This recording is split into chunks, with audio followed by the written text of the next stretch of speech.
말씀은 이제 레위 지파에 대한 이제 마지막 이야기입니다. 그 매일 이 성경을 이렇게 쫙 읽어가고 또 다 읽어가다 보면 어느 것 한 바퀴가 돌고 참 이게 은혜스럽고, 그리고 간혹 가다 보면은 그 시기 적절한 말씀이 굉장히 있어요. 그래서 이게 마치 무슨 이미 예언이라도 한 것처럼 이렇게 딱딱 떨어지는 말씀이 있는데, 이런 좋은 장점에 비해서 이제 매일 성경이 갖는 이 약점이 뭐냐면, 같은 말씀이 계속 되다 보면 이제 물론 이제 우리가 읽고 넘겨야 되지만, 또 이제 이것을 묵상하고 또 나누고 설교하는 이런 차원에서는 바라보면 좀 되게 힘들 수 있습니다. 그래서 오늘 말씀도 사실 되게 설교하기가 굉장히 힘들다. 왜냐면 이미 레위 지파에 대한 얘기들을 많이 나눴거든요. 근데 더 좀 황당한 것은 오늘 이야기는 결국 뭐냐면, 레위 사람 인구 조사를 했고 그 인구 조사한 사람들 중에 30세에서 50세에 당장 사역할 수 있는 사람이 몇 명이었더라, 뭐 이 얘기거든요. 그래서 오늘 말씀을 한마디로 줄이면 다음과 같습니다. 보여주시죠, 표를요. 이거예요. 이게 오늘 말씀 전부 답니다. 예, 고핫 자손의 1개월 이상이 된 남자들이 8,300명. 그 중에 일하실 수 있는 분이 2,750명, 30세 50세 사이죠. 이 게르손 자손은 7,500명 중에 2,630명, 무라리 자손은 6,200명 중에 3,200명. 그래서 이 퍼센트 비율로 보면은 일할 수 있는 사람이 33%, 35%, 51% 뭐 이렇게 되죠. 그래서 총 개를 보면 22,000명 중에 8,580명이 이 사역을 할 수 있는 레위 자손이었다. 뭐 이 얘기입니다. 이 얘기를 써놓은 거예요. 야, 그러면 이 말씀을 가지고 어떻게 설교를 해야 될까요? 제가 어제서 이 말씀을 보고 이거 어떻게 할까 생각을 했는데, 뭐 일단 먼저 정리를 해봅시다.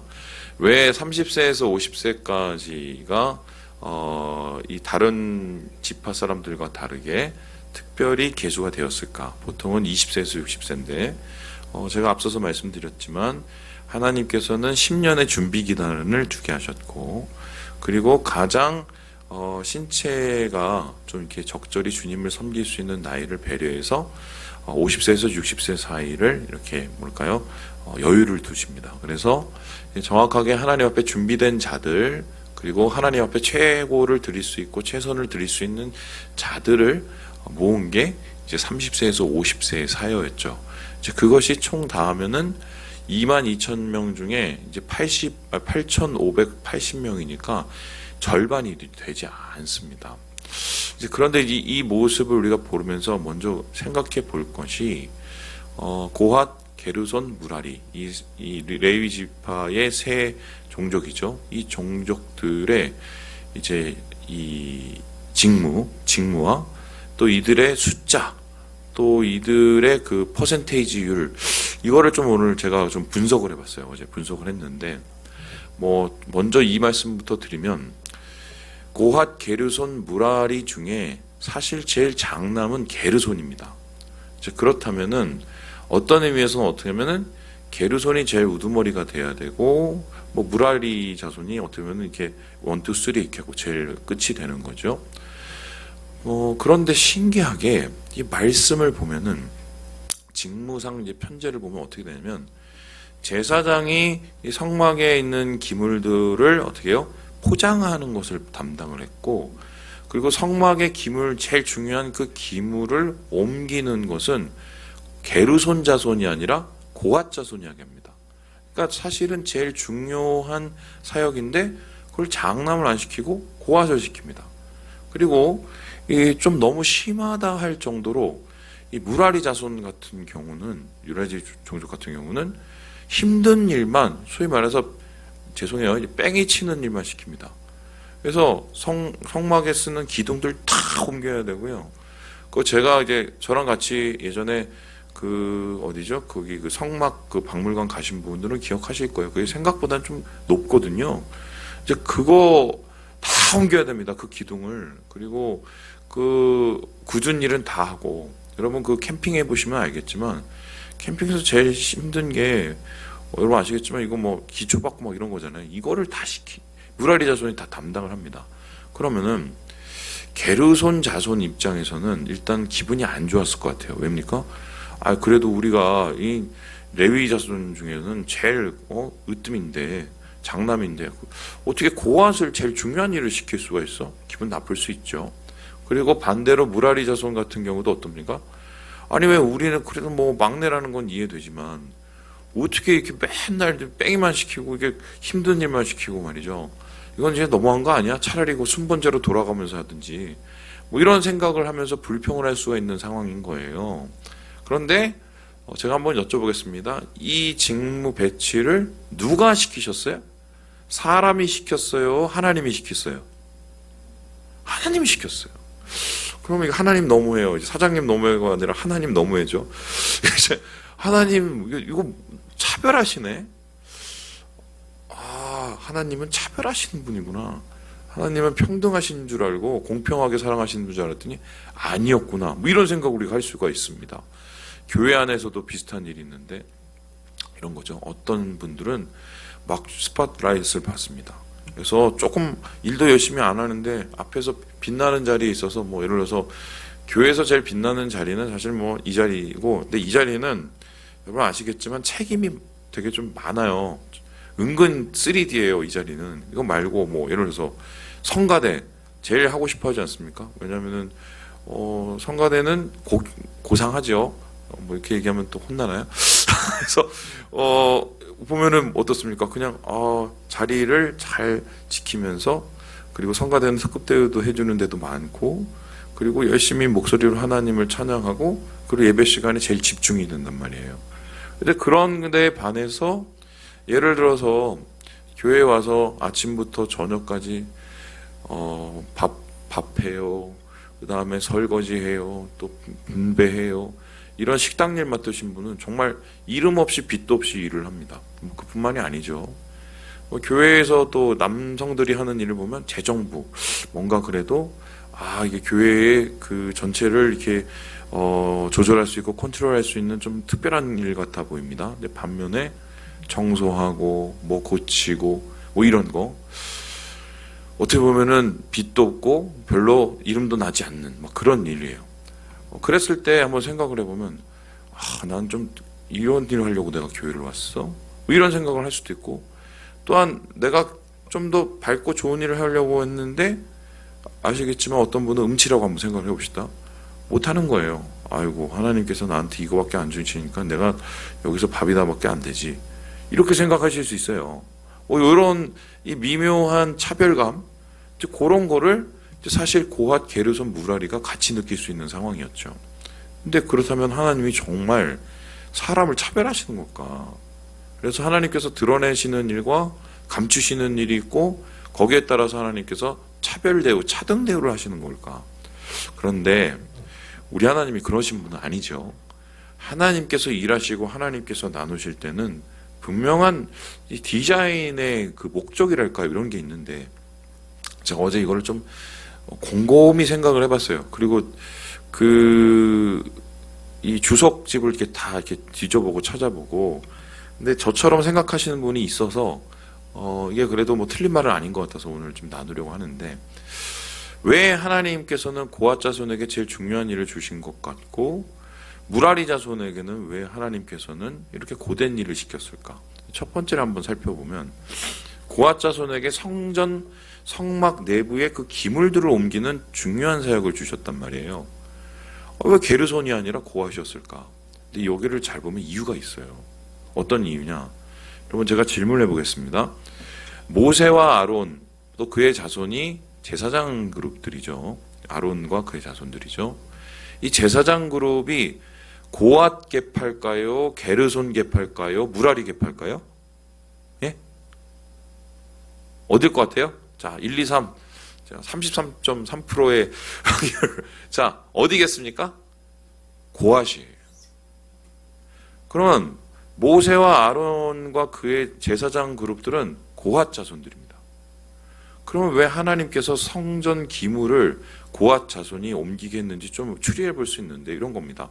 어릴 때부터 같은 동네에서 이제 자라난 친구들이고, 그리고 하나님께서는 배치를 하셔도 진영 주변에 고핫 따로 모아 놓으시잖아요. 무라리 따로 놓고 게르손 따로 놓고. 그러면 제사장 그룹이라고 하는 그룹과 고핫은 좀 친분이 있어요. 가족관계, 친지관계란 말이에요. 그러면 협업을 해야 된단 말이에요. 어떻죠? 제사장 그룹이 열심히 포장을 해놓으면 그 포장한 거를 조심히 날라야 되고 조심히 이동하는 게 고핫 자손입니다. 그래서 이거는 일종의 서로 이게 하모니가 돼야 돼요. 손발이 맞아야 돼요. 그래서 하나님께서는 고핫 자손이 특별하고 고핫 자손 하나님이 더 챙기고 이뻐해서 이 레위 자손 중에 제일 중요한 일을 시킨 게 아니라 이러한 이 제사장 그룹과의 조화와 연관성, 연결성을 생각을 하시고 이 고핫 자손을 이 제사장 그룹의 파트너로 삼아 주신 겁니다. 그래서 이 고핫 자손을 하나님께서 이 성전 기물을 운반하는 데 사용하시는 데는 이와 같은 숨은 의도가 있었다. 이렇게 생각할 수 있고요. 그리고 두 번째 문제. 왜 무라리 자손은 이렇게 맨날 험한 일만 시키고 무거운 것만 시킬까? 이런 고민을 해볼 수 있죠. 나는 맨날 교회에서 힘든 일만 해. 보이지 않는 일만 해. 막 이렇게 생각할 수도 있습니다. 그런데 그것을 풀 수 있는 방법은 다시 한번 띄워주시죠. 보시다시피 이 표를 보면 딱 드러나요. 일할 수 있는 사람들을 보세요. 2,750명, 2,630명, 3,200명. 누가 제일 많습니까? 무라리가 제일 많죠.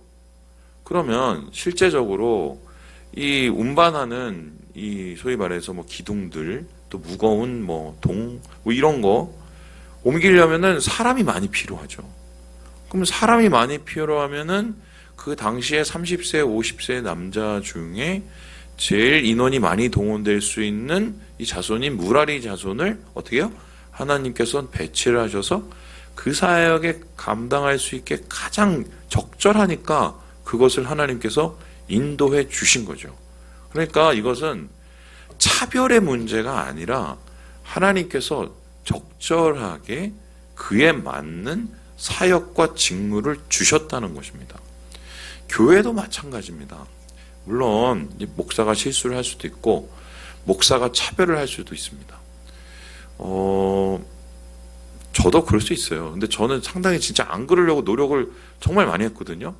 그런데 어느 날 뒤돌아보면 저도 모르게 그런 일을 할 때가 있더라고요. 진짜 저의 의도와는 전혀 상관없는 그런 것들인데 그렇게 보여질 수 있다는 걸 제가 제 자신을 돌아본 적이 있어요. 그래도 하나님께서 우리를 세우시고 교회에 사용하시고 이렇게 하실 때는 무엇이 귀중하고 소중하고 무엇을 더 높이고 하나님께서 누구를 더 앞에 세우시기 위해서 그러신 게 아니라 그들의 달란트나 그들의 상황이나 또한 그들의 준비된 상태에 따라서 하나님께서 인도해 주시거든요. 그래서 그것을 이 불평의 이유, 불평의 여러 가지의 그 방법으로 삼게 되면 이 사실 시험 들기 딱이고 시험 들다 보면 주님의 은혜를 놓치기가 딱입니다. 만일에 무라리 자손이 그 무거운 거를 지고 막 가다가 고핫 자손이 막 성전 기물을 조심히 옮기는 걸 한번 보면서 승질을 냈다고 한번 쳐봐요. 우리는 이렇게 무거운 거 들고 무식하게 다니는데 저 인간들 봐. 저 조그만 거 들고 막 몇 명이서 안이 꽂고 더럽게 한번 생각해 봤다고 생각해 봅시다. 은혜가 돼요? 안 되죠. 근데 사실은 이스라엘 백성을 전체를 두고 보면은 이 무라리 자손과 혹은 레위 자손은 하나님께서 가장 특별하게 자기를 섬기기 위해서 이스라엘을 대표해서 세운 자들이란 말이에요. 어떤 의미에서 보면 이스라엘 백성들이 이 사람들을 바라보면 부러울 수도 있는 자리예요. 그 부러운 게 소중한 일, 귀중한 일을 해서 부러운 걸 수도 있지만 이런 겁니다. 야, 저 사람은 하나님 앞에 가까이 가 있네. 우리는 하나님 그 진영에서 1km를 넘게 떨어져 있는데 저 사람들은 하나님의 그 성막 주위에서 있으니 얼마나 좋겠어. 이렇게 부러워할 수도 있단 말이에요.